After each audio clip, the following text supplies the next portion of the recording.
ఆలు meal maker curry ఎలా చేయాలో చూపిస్తాను రండి. ఫస్ట్ అయితే స్టవ్ ఆన్ చేసుకొని కడాయి పెట్టుకొని ఆయిల్ వేసుకొని ఆయిల్ హీట్ ఎక్కాక అందులోకి శనగపప్పు, మినప్పప్పు, ఆవాలు, జీలకర్ర కొద్దిగా వేసుకోండి. వేసుకొని అవి లైట్గా ఫ్రై అయ్యాక అందులోకి చిల్లీ వేసుకోండి.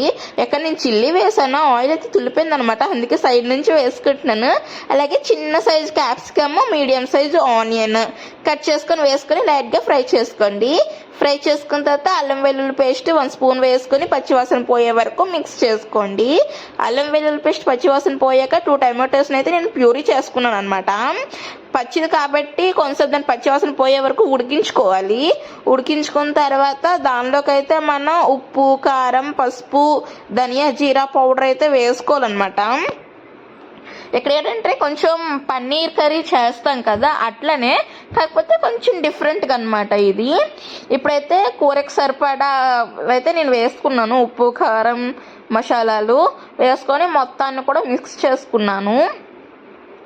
మిక్స్ చేసుకొని ఇప్పుడు స్పైసెస్ అయితే కొద్దిగా పచ్చివాసన పోయే వరకు ఫ్రై చేసుకోవాలి. అందులోనేని పోయాక ఇప్పుడు అయితే నేను కూరకు తగ్గట్టు వాటర్ వేసుకొని లిడ్ క్లోజ్ చేసుకున్నాను.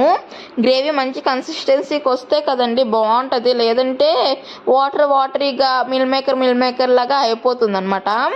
ఇక్కడైతే నేను కొద్దిగా కొత్తిమీర వేసుకొని ఒక 1 మినిట్ ఉడికించుకున్నాను. మంచిగా మిక్స్ అయిపోయింది అది కూడా. ఇప్పుడు మిల్ మేకర్ని నేను పీసెస్గా కోసుకొని వేసుకున్నానండి, ఎందుకంటే పెద్దవి అయితే బాగోదు అనమాట, ఇలా అయితే బాగుంటుంది. ఇప్పుడు అవన్నీ కూడాను వాటర్ అంతా స్టెయిన్ చేసేసి తీసుకున్నాను. అలాగే ఒక ఆలు కూడా పీసెస్ కోసుకొని వేసుకున్నాను. ఆ తర్వాత వాటర్ అయితే ఉంది కదా, నేనైతే హై ఫ్లేమ్లో పెట్టుకున్నానండి.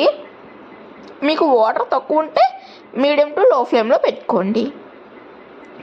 ఇక్కడైతే నేను లాస్ట్లోకి గరం మసాలా వేసి మొత్తం మిక్స్ చేసి ఒక 5 to 6 మినిట్స్ అయితే ఉడికించుకున్నాను అనమాట. వాటర్ అంతా దగ్గరకు అయ్యి మిల్ మేకర్కి, ఆలుకి పట్టాలి కదా, ఆలు కూడా ఉడకాలి కదా మరి. సో వాటర్ అంతా ఎగిరిపోయి కూర అయితే చాలా టేస్టీగా వచ్చింది. మేమైతే బగారా రైస్తో తిన్నాం. ఇప్పుడు వరకు చూసారు కదా, ఒక లైక్, ఒక సబ్స్క్రైబ్.